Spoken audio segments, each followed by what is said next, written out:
Hi, 10 students. Welcome once again. Myself, Orsar, and yesterday we saw very important chapter framing the with question. काल आपण framing the with question पाहिलंय आणि एक काही example म्हणजे sentence घरी दिले होते आणि ते काही टेबल पण दिला होता आणि स्ट्रक्चर दिला होता. की आशा करतो सरांनी सोडवलं असेल, परंतु मला फक्त इयत्ता 10वीच्या 4 विद्यार्थ्यांनी ते आन्सर पाठवलेत. साक्षी कासकर, भाषित खतीब, जगदाळे आणि माधुरी मरकड या विद्यार्थ्यांनी मला ते होमवर्क पाठवले. बाकीचे विद्यार्थ्यांनी होमवर्क पाठवले नाही. असो, नाउ टुडे आता काल ते आपण इझी स्टेप्स पाहिलेत किंवा इझी रूल्स होते. आता आपण डिफिकल्ट रूल्स कडे आज फ्रेमिंग डब्ल्यूच क्वेश्चन पाहणार आहोत. ओके, चला तर बघू फ्रेमिंग डब्ल्यूच क्वेश्चन.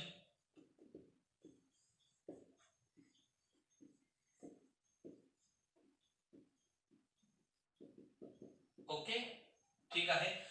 सुरुवातीला कालचे आपण होमवर्क बघूया. काल होमवर्क दिला होता असा, I have taken a new book. I have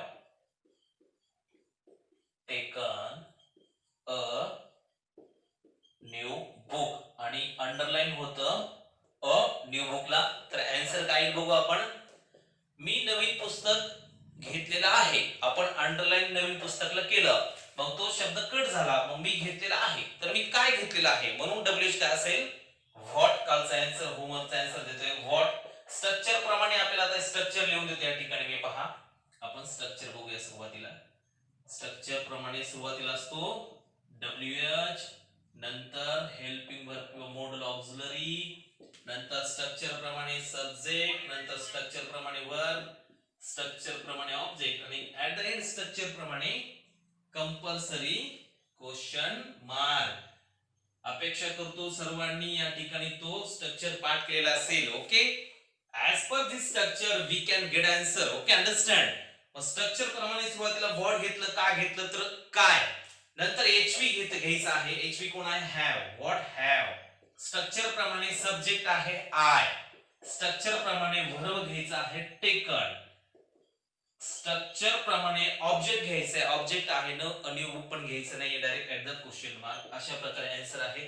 कालचा होमवर्क नंबर 2 असा होता, we are watching a movie. We are watching a movie. ठीक आहे, अंडरलाईन त्या ठिकाणी वी. आता याचा मराठी अर्थ समजू. We are watching a movie, आम्ही चित्रपट बघत आहोत. आम्ही कट चित्रपट बघत आहोत. कोण कोण म्हणजे डब्ल्यूच्या या ठिकाणी हु. ओके, स्ट्रक्चर प्रमाणे डब्ल्यूच मिळाले. पुढे एचवी घ्यायचा आहे. कोण आहे एचवी, आर. पुढे स्ट्रक्चर प्रमाणे घ्यायचे सब्जेक्ट. सब्जेक्ट वी आहे, परंतु वी ला अंडर नसल्यामुळे घ्यायचं नाहीये. पुढे कोणी स्ट्रक्चर प्रमाणे वर्ब वॉचिंग, जो वी फोर मध्ये आहे, हु आर वॉचिंग. पुढे ऑब्जेक्ट कोण आहे, तर अ मूवी आहे. ऑब्जेक्ट घ्यायचे अ मूवी आणि ऍट द एंड स्ट्रक्चर प्रमाणे क्वेश्चन मार्क कंपल्सरी. अशा प्रकारे हे फर्स्ट आणि हे सेकंड. आता थर्ड सेंटेन्स बघू कालचं होमवर्क. फादर विल गिव्ह मनी. वडील पैसे देतील. Father will give money. Simple present मध्ये वाक्य आहे आणि मनीला अंडरलाईन.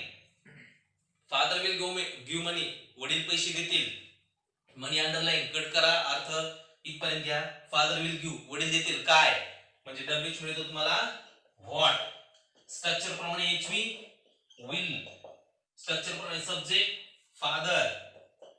स्ट्रक्चर प्रमाणे वर्ब गिव्ह आणि स्ट्रक्चर प्रमाणे ऑब्जेक्ट घ्यायचं. ऑब्जेक्ट घ्यायचंय का नाही घ्यायचंय, कारण काय, because there is a underline to money, म्हणून ऑब्जेक्ट घ्यायचं नाहीये. At the end question mark. अशा प्रकारे कालचे होमवर्क काही विद्यार्थ्यांनी सोडवले, काही सोडवले नाही. ओके, चल पुढे तर बघू आपण पुढचे example.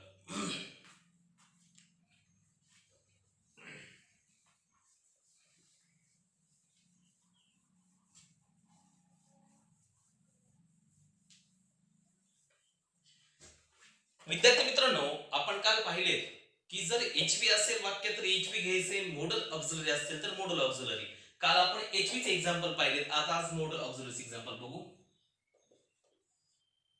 It may be exercise. It may be exercise.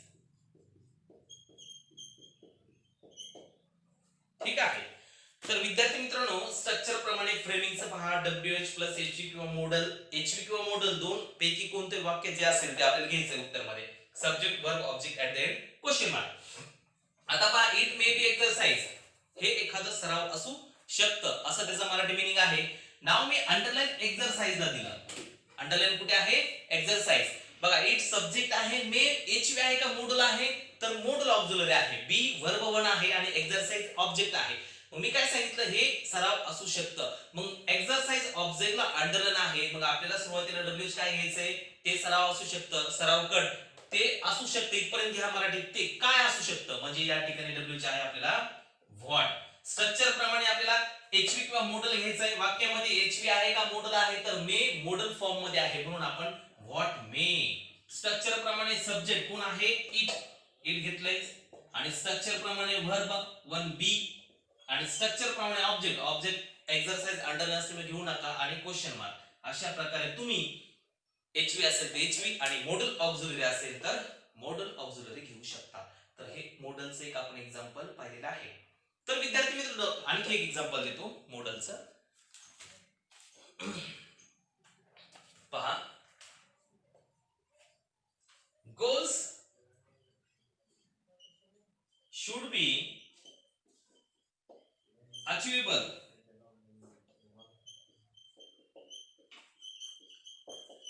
Goals should be achievable. हे मॉडेलचं एक्झाम्पल घेतलं आपण. ध्येय प्राप्त करण्यासारखे असायला पाहिजे, हे असं मराठी मीनिंग आहे. तर मी तुम्हाला अचिव्हेबल ला अंडरलाइन देतोय. अचिव्हेबल या ठिकाणी ऍडजेक्टिव्ह फॉर्म आहे पण तो ऍडजेक्टिव्ह आहे पण तो ऑब्जेक्टच्या फॉर्म मध्ये त्या ठिकाणी आलेला आहे. बघा, गोल्स शुड बी अचिव्हेबल, ध्येय हे प्राप्त करण्यासारखे असायला पाहिजे. मग अचिव्हेबल ला अंडरलाइन आहे, मग अचिव्हेबल कट. इथपर्यंत फक्त मराठी मीनिंग घ्या. ध्येय असायला पाहिजे, तर अचिव्हेबल प्राप्त करण्यायोग्य म्हणजे या ठिकाणी काय? कसे ध्येय असायला पाहिजे? कसे म्हणजे या ठिकाणी WH आहे आपल्याला हाऊ. ओके, समजून घ्या.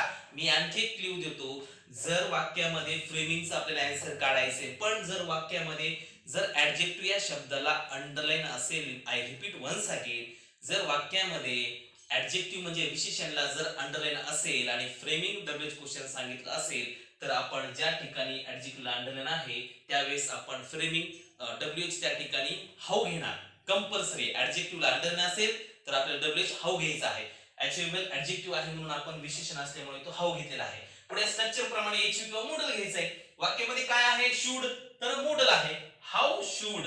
ओके, स्ट्रक्चर प्रमाणे पुढे सब्जेक्ट घ्यायचा. वाक्यामध्ये सब्जेक्ट कोण आहे? गोल्स. स्ट्रक्चर प्रमाणे पुढे घ्यायचे वर्ब. कोण आहे वर्ब? बी. आणि स्ट्रक्चर प्रमाणे ऑब्जेक्ट घ्यायचे का नाही? तर अचिव्हेबल अंडरलाइन असल्यामुळे ऑब्जेक्ट घ्यायची गरज नाही. At the end question mark. How should goals be, आपले ध्येय कसे असायला पाहिजे? अशा प्रकारचे या ठिकाणी मॉडेलचे आपण एक्झाम्पल घेतलेले आहे. आता आणखी अतिशय महत्वाचं लिहून घेतलंय.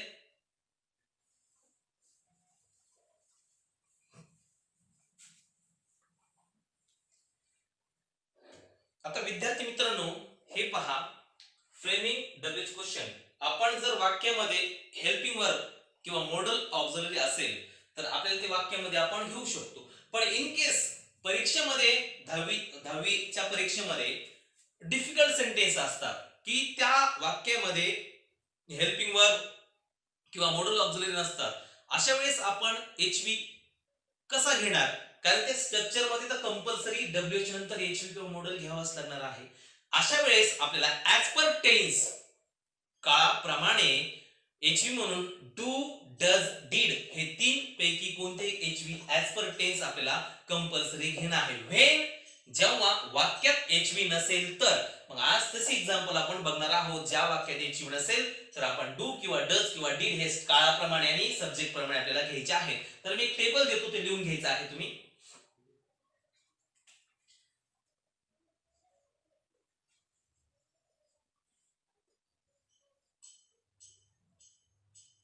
पहा, जर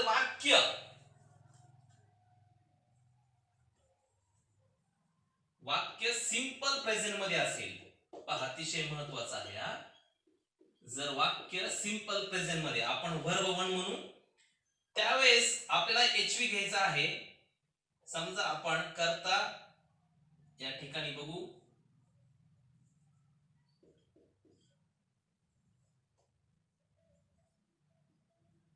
सब्जेक्ट आणि एचवी.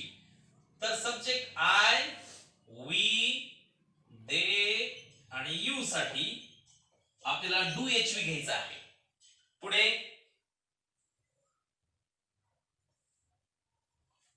जर करता ही, शी, इट एक वचन नाम. एक वचन नाम म्हणजे काय? एक वचन पक्षी, एक वचन प्राणी, एक वचन व्यक्ती, एक वचन लोकेशन सगळं चाललं. Name, location, place, bird, animal, singular. त्यावेळेस आपल्याला काय घ्यायचंय तर डज घ्यायचा आहे. एचवी काय घ्यायचंय? डज. मी परत एकदा समजून सांगतो हा टेबल कसा आहे. विद्यार्थी मित्रांनो, स्ट्रक्चर काय सांगतो? डब्ल्यूएच हेल्पिंग वर्ब, मोडल, subject, verb, object, question mark. हे एचवी असताना आपण 2 नंबरला घेणार, परंतु काही वाक्यामध्ये एचवी नसतात तर काळाप्रमाणे त्यावेळेस आपल्याला डू किंवा डज घ्यायचंय. कधी जर वाक्य सिंपल प्रेझेंट म्हणजे वर्ब 1 मध्ये असेल त्यावेळेस आपल्याला डू किंवा डज घेणं आहे. डू कधी घेणार? जर करता आय, वी, दे, यू असेल तर त्यावेळेस आपल्याला डू एचवी घ्यायचा आहे. कधी? जर वाक्य सिंपल प्रेझेंट टेन्स असेल. आणि जर समजा वाक्यामध्ये करता ही, शी, इट, वाक्यामध्ये जर सिंपल प्रेझेंट टेन्स वाक्य असेल आणि करता ही, शी, इट किंवा एक वचन नाम. एक वचन नाम म्हणजे काय? एक वचन व्यक्ती सिंगुलर पर्सन, एक वचन प्राणी सिंगुलर एनिमल, एक वचन पक्षी सिंगुलर बर्ड, एक वचन सिंगुलर स्पॉट, एक वचन स्थान असेल म्हणजे कोणतीही वस्तू असेल थिंग. ओके, त्या प्रकारे त्यावेळेस तुम्ही डज घेणार आहात. ओके, आता तसे एक्झाम्पल बघू आपण.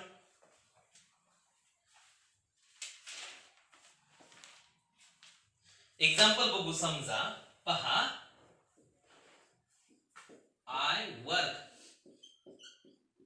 in this group.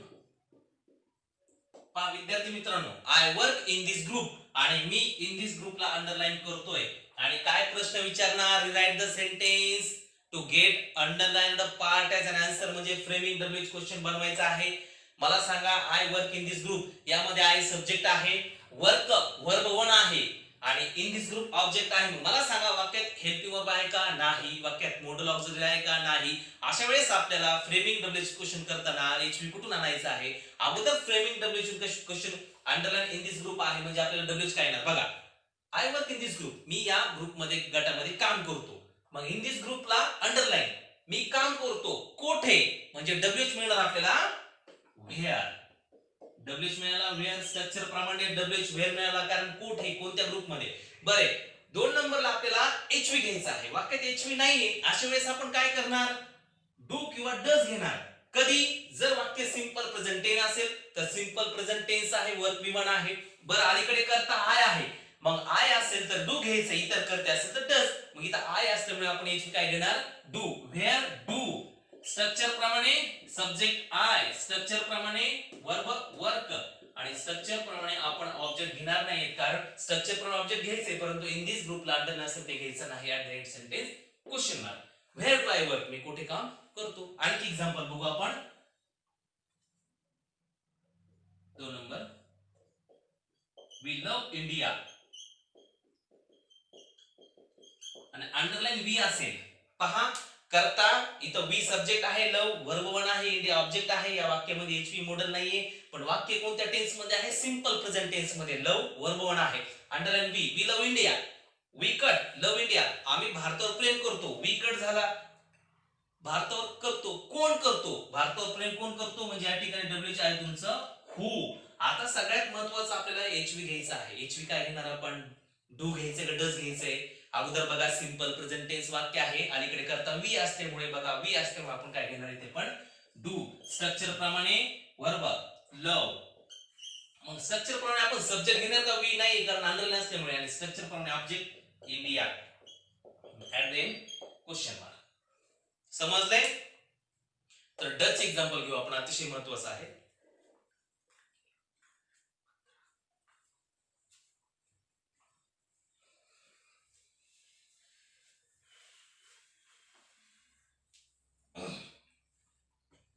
पहा,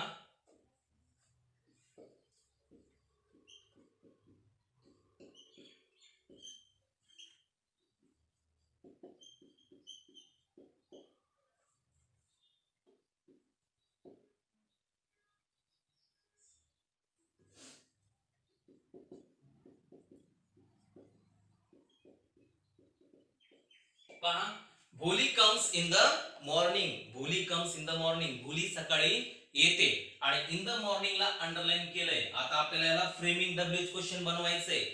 तर काय करणार बघा, भोली कम्स इन द मॉर्निंग. भोली सकाळी येते. इन द मॉर्निंग कट झालं अंडर नसल्यामुळे. भोली कम्स, भोली येते. केव्हा? डब्ल्यूएच काय मिळणार मग आपल्याला? केव्हा म्हणजे व्हेन.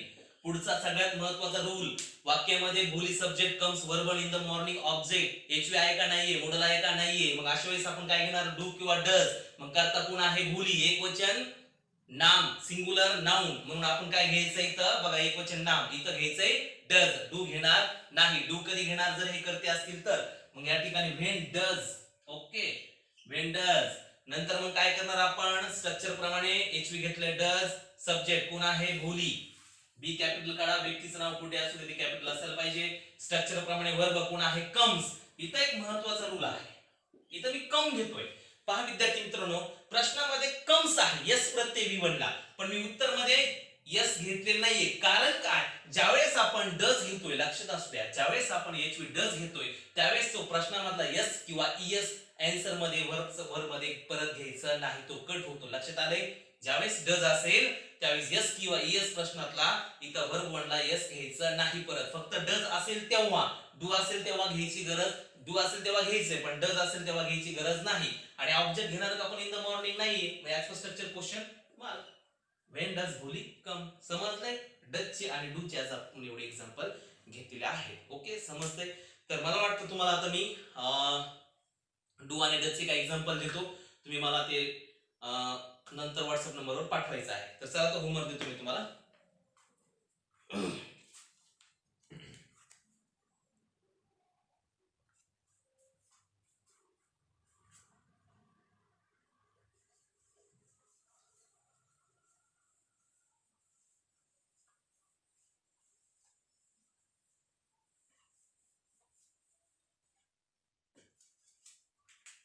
होमवर्क.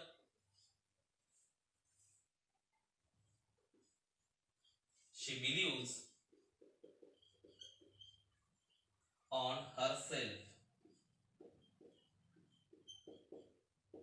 होमवर्क आहे. Underline she. Number 2,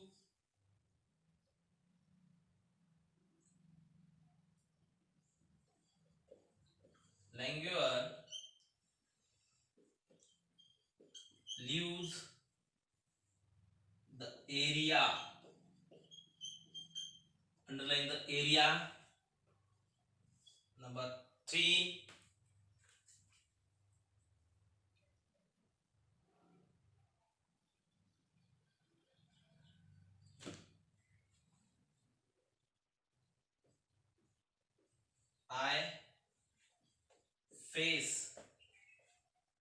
I face many challenges.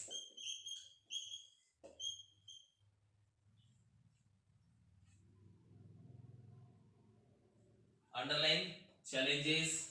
Number 4,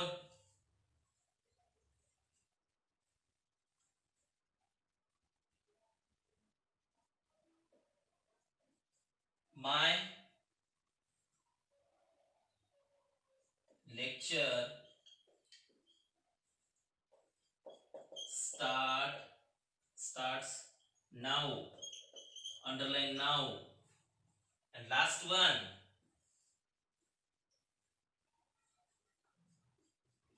we call them. Underline them. Okay, dear 10 students, these are the 5 sentences at homework, and please write, solve and send me back. फक्त 4 विद्यार्थ्यांनी मला काल answer पाठवले आहेत. only 4 students send me yesterday answers. Now I want answer from every students. Okay, understand? 10 students, 10वीचं वर्ष बोर्डाचं आहे, अभ्यास करा, मिस करू नका. Okay, I am waiting of your answer. Thank you very much.